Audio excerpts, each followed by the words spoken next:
امریکہ نے بھی کوشش کی ہے, بہت سارے لوگ الفرقان نام سے بھی بنائے, الفرقان نام سے, اور قرآن کے الگ الگ انداز بنائے, لیکن مسلمانوں مجھے بتاؤ کیا تمہارے تک پہنچی وہ کتاب؟ کہیں پہنچی؟ بلکہ میں کہتا ہوں ہمارے اندر 1000 فرقے کیوں نہ ہو جائیں, ہر ایک یہاں قرآن الحمدللہ سے شروع ہوتا ہے والناس پہ ختم ہوتا ہے. اس بات پر سب کا اجماع ہے, سب کا اتفاق ہے. قرآن سب دیوبندی بھی وہی پڑھتے ہیں, اہل حدیث بھی وہی پڑھتے ہیں, شیعہ بھی وہی پڑھتے ہیں, سب قرآن وہی پڑھتے ہیں سارے, اور بھی بہت ساری چیزیں ہیں, لیکن قرآن ایک ایسا معجزہ ہے میرے مصطفیٰ کا, اس کو کوئی بدل نہیں سکا اور نہ اس کی مثل لا سکا. یہ ہر زمانے کا چیلنج اور قیامت تک چلتا رہے گا, چلتا رہے گا. اب دوسرا معجزہ حضور کا جو بہت اعلیٰ ہونا تھا, چیلنج. اب دیکھیں ہر نبی, پھر ذہن میں بات رکھیں, ہر نبی کو اللہ نے وہ معجزہ دیا جو اس زمانے کے لوگوں کا عروج کا کام ہوتا تھا, ان کو چیلنج کرنے کے لیے دیا گیا. رب ذوالجلال کے علم میں تھا میرا آخری نبی, میرا محبوب جب جائے گا اس کی امت بعد میں ترقی کرے گی, ترقی کرے گی, ترقی کرے گی, ٹیکنالوجی آئے گی, سائنس آئے گا, اور پھر اس کے بعد یہ لوگ چاند تک پہنچنے کے دعوے کریں گے, کبھی اسپیس پہ جانے کے دعوے کریں گے, خلا میں پہنچ جائیں گے, اور اس کے بعد کہیں گے ہماری طاقت بہت زیادہ ہے. اس لیے 14 صدیوں پہلے محبوب تم بتاؤ, میں تو وہاں تک پہنچا, وہاں تک پہنچا جس کا تو کوئی نام ہی نہیں ہے, جو لامکاں ہے. اب سنو, اب کے زمانے میں 1906 کی بات کر رہا ہوں, آئنسٹائن سے پوچھا گیا تھا, اس نے ایک نیا نظریہ پیش کیا تھا, اسپیشل تھیوری آف ریلیٹیوٹی. کہتے ہیں اسپیس, ٹائم اور انرجی, ان تمام چیزوں میں گہرا تعلق ہوتا ہے. اور البرٹ آئنسٹائن نے کہا کہ اگر کوئی اوپر کا سفر کر رہا ہے تو ایک سفر یہ ہمارا انسانوں کا ہے, اور ایک سفر نوری سال کا ہے. Speed of light, speed of light کا مطلب کیا ہے؟ روشنی کی رفتار کتنی ہوتی ہے پتہ ہے آپ کو؟ روشنی کی رفتار جس کو کہتے ہیں 3 lakh kilometre per second, 3 lakh kilometre per second, speed of light اس کو کہتے ہیں. اسپیڈ آف لائٹ کے سفر آئنسٹائن کہتا ہے کہ ناممکن ہے, نہیں ہو سکتا. اتنی لمبا سفر اور اتنا تیز سفر کوئی کرے گا اس کا جسم ہی ختم ہو جائے گا. یعنی یہ اسپیس اگر, ہاں اس کے بعد پھر جب مشینیں تیار ہوئیں اور پھر خلا میں جانے لگے لوگ, اسپیس پر جانے لگے, اسپیس پر جانے والی جو یعنی ایجنسیاں ہیں, سب سے پہلے ناسا نے 1969 میں جو چاند پر بھیجا تھا اپنا ایک قافلہ, آپ نے سنا ہوگا, نیل آرمسٹرانگ جو سب سے پہلے چاند میں جانے کا جن کا دعویٰ ہے. بہرحال جو بھی ہے, ناسا ایک کمپنی ہے, ایک ایجنسی ہے جو اسپیس کے معاملات کو دیکھتی ہے. تو اب انہوں نے بھیجا اور وہاں چاند تک 3 لوگ پہنچے بھی, اور وہاں کی کچھ چیزیں بھی لے آئے, اور وہاں سے تصویریں بھی لے کر کے آئے. یہ ساری چیزیں ان کے نزدیک ممکن ہوئی. اور چاند کہاں ہے؟ بازو گھر میں نہیں ہے. چاند جو ہے بہت لمبے سفر پر ہے, بہت لمبے سفر پر. آئنسٹائن نے تو پہلے کہا تھا اتنا لمبا سفر ممکن نہیں, لیکن بعد میں ناسا نے کہا ممکن ہے, سفر کر سکتا ہے. آدمی سفر کیا. اب ان کو آسٹروناٹ کہتے ہیں, جو خلا میں جاتے ہیں, آسٹروناٹ.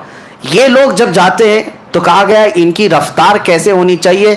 40,000 per minute, 40,000 kilometre per minute کے سفر پر یہ جاتے ہیں. اور اس کے بعد جب اوپر جاتے ہیں تو ان کو کیا چاہیے, کیا کیا تیاریاں چاہیے؟ ایک پریشر سوٹ ہوتا ہے, اور پھر ایک اس وہاں میگنیٹک جو ویوز ہوتی ہیں ان سے بچانے والا ایک آلہ پورے جسم پر پہنایا جاتا ہے کہ وہاں آکسیجن کی کمی ہوتی ہے, آکسیجن انہیں چاہیے ہوتا ہے سانس لینے کے لیے. یہ ساری چیزیں پہن کر کے جائے تو ممکن ہے. اب سائنس کہتی ہے ممکن ہے, پہلے ناممکن تھا. سائنس اور ترقی کرو, میرا دین اور نکھرتا جائے گا, اور نکھرتا جائے گا.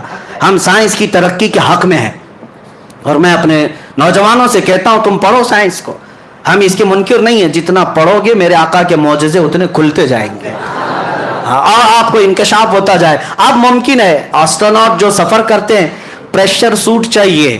میں آپ سے بتا رہا ہوں, توجہ, وہاں جانے کے لیے کچھ الگ چیز چاہیے. یہ سائنسدانوں کا کہنا ہے. اوپر اسپیس پہ جانا ہے, الگ پریشر سوٹ, اور ایک آکسیجن کے اندر پہننا ہو, اور کچھ 3 چیزیں انہوں نے بتائی. میں ساری چیزیں نہیں, سائنس پڑھے ہوئے بچے جانتے ہوں گے اسپیس کے لیے کیا کیا چیزیں ضروری ہیں. اور پھر وہاں جانے کے بعد پھر حالت یہ ہوتی ہے, وہ کہتے ہیں کہ وہاں کا وقت الگ ہوتا ہے, یہاں کا وقت الگ ہوتا ہے. اگر اسپیس میں کوئی چلا گیا تو کہتے ہیں اس کی عمر رک جاتی ہے.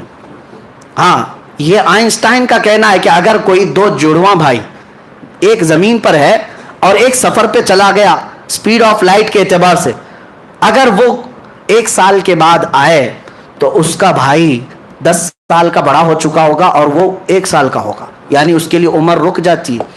تو یہ ان کے نظریات ہیں. اب میں جو چیز تمہیں ثابت کرنا چاہتا ہوں وہ یہ ہے, سائنس کے اعتبار سے پریشر سوٹ چاہیے, وہاں جانے کے لیے ایک الگ سفر چاہیے. اب آؤ واقع معراج کے شروعات میں نے سب سے پہلے کیا کہا. جب بیت الحرام مسجد الحرام میں میرے آقا آرام کر رہے تھے, جبرائیل امین آئے, اٹھائے اور سب سے پہلے کہاں لے گئے؟ زمزم کے پاس. اور لے جا کر کے کیا کیا؟ نبی پاک صلی اللہ علیہ وسلم کا سینہ چاک کیا اور پھر دل نکالا گیا, اور پھر جنت کے پانی سے جو تشت میں انوار و تجلیہ سے بھرا تھا وہ دھویا گیا, اور پھر حدیث میں کچھ ڈالا گیا. آج سائنس کہہ رہی ہے کچھ پہن کے جانا پڑے گا, اوپر اسپیس پہ جانے کے لیے کچھ پہن کے جانا پڑے گا. تم جتنی ترقی کرتے جاؤ میرے مصطفیٰ کا معجزہ معراج تمہیں چیلنج کرتا رہے گا.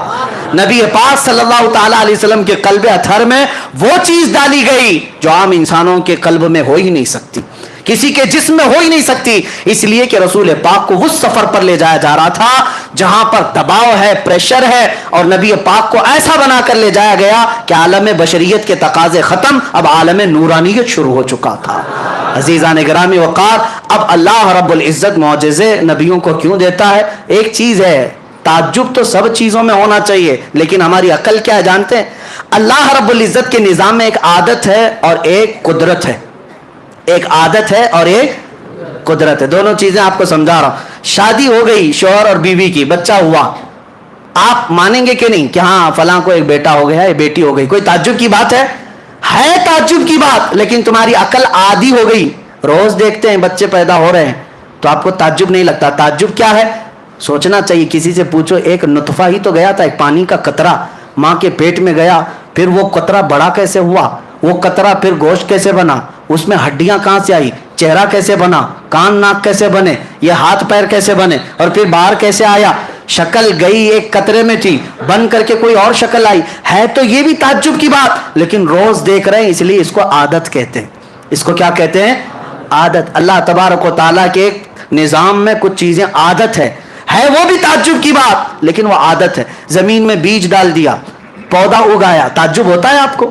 نہیں ہے تعجب کی بات. یہ ہے تعجب کی بات. میاں ہتھیلی میں آپ بیج لے کر کے کھڑے رہو, کیوں نہیں پودا اگتا؟ کیوں نہیں اگتا؟ زمین میں بو دو, مٹی صاف کر دو, کل کو دیکھو تو وہاں سے زمین کا سینہ چیر کر باہر آتا ہے, پودا نکل آیا, پودا ہی نہیں درخت بنتا چلا گیا.